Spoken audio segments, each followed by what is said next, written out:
How could a simple act of holding a cell phone lead to a young man losing his life? Stephon Clark, a 22-year-old black man, never imagined that being in his grandmother's backyard with a cell phone in hand would be his final moments. But on the night of March 18, 2018, a series of decisions, misunderstandings, and fears led to a tragic outcome that left him dead, sparking a national outcry and intense debates about policing, racial bias, and the justice system in America.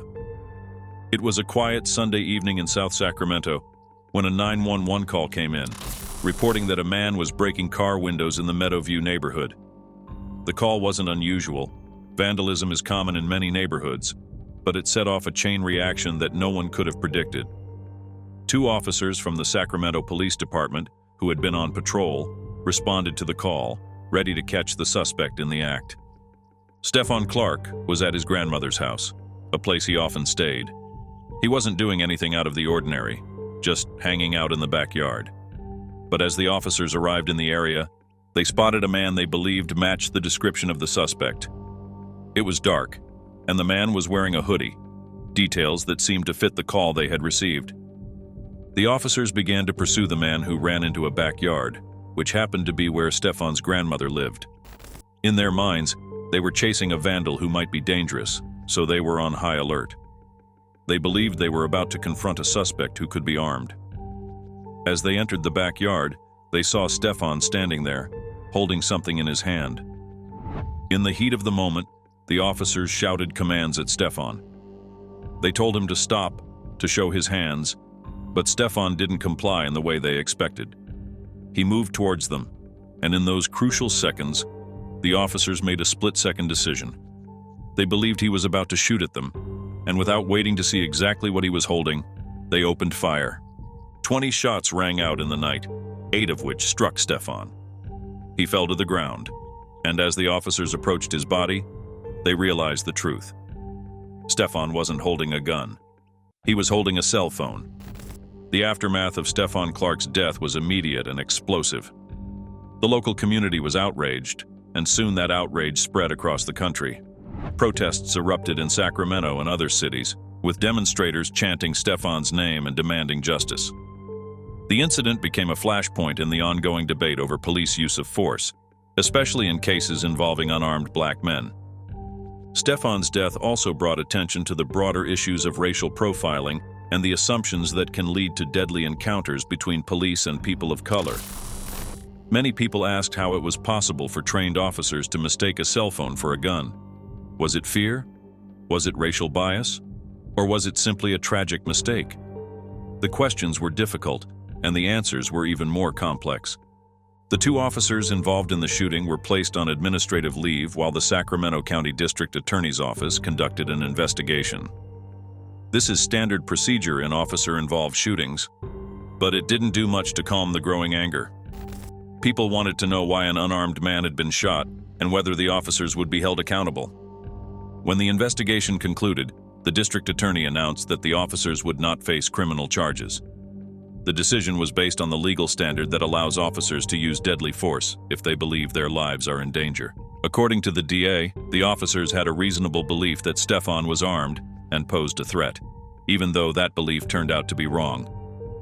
The decision not to charge the officers only intensified the protests and the calls for justice. Many people saw it as yet another example of the system failing to hold police accountable for the deaths of unarmed black men. Stephon Clark's family filed a wrongful death lawsuit against the city and the officers, seeking justice through the courts. The lack of criminal charges in Stephon's case wasn't just a disappointment to his family. It was a blow to the larger movement against police violence. For many, it felt like a confirmation that the system was rigged, that police could act with impunity, and that black lives were still not being valued as they should be. The decision highlighted the immense challenges faced by those seeking justice in cases of police violence, especially when the victims are people of color. As the legal battle unfolded, the protests continued, with activists demanding not only justice for Stephon, but also systemic changes to prevent similar tragedies from occurring. The Sacramento community, already on edge from previous incidents of police violence, became a focal point for the national conversation about law enforcement in the community. Stephon Clark's death is part of a larger pattern of police violence in America. It's a story that's been told too many times, with names like Eric Garner, Michael Brown, and Tamir Rice becoming symbols of a broken system.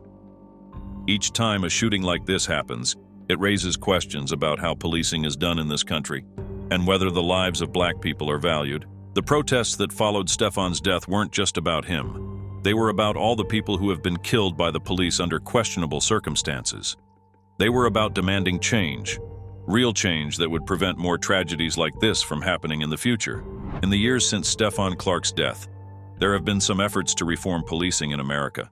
There have been calls to improve training, increase accountability, and rethink the way police interact with the communities they serve. But change is slow, and the fight for justice is far from over. Stephon's family continues to speak out, not just for him, but for all the others who have lost their lives in similar ways. They want to make sure that Stephon's death wasn't in vain, and that it leads to meaningful change. In the aftermath, the Clark family became more than just victims. They became activists, pushing for reforms that could prevent future tragedies. They called for changes in police training, particularly in how officers assess threats and use force. They also advocated for greater transparency and accountability within police departments, arguing that the current system too often shields officers from consequences. Stephon's death also spurred conversations about the role of technology in policing. The fact that the officers mistook a cell phone for a gun raised concerns about how police interpret the actions of civilians, particularly in tense situations. Some suggested that better training in de-escalation and threat assessment could help prevent such misunderstandings in the future. In response to the outcry, Sacramento's local government began implementing some changes. The police department increased its use of body cameras, hoping that greater transparency would help build trust between officers in the community. They also started revisiting their policies on use of force, aiming to reduce the number of deadly encounters. However, for many activists, these steps were not enough. They argued that true justice for Stephon Clark would require more than just incremental reforms. It would require a fundamental rethinking of the way policing is done in America. They called for a shift away from a model that emphasizes force and control towards one that prioritizes community engagement and the protection of life. In the end, Stephon Clark's story is a tragic reminder of how quickly things can go wrong when assumptions are made and fear takes over.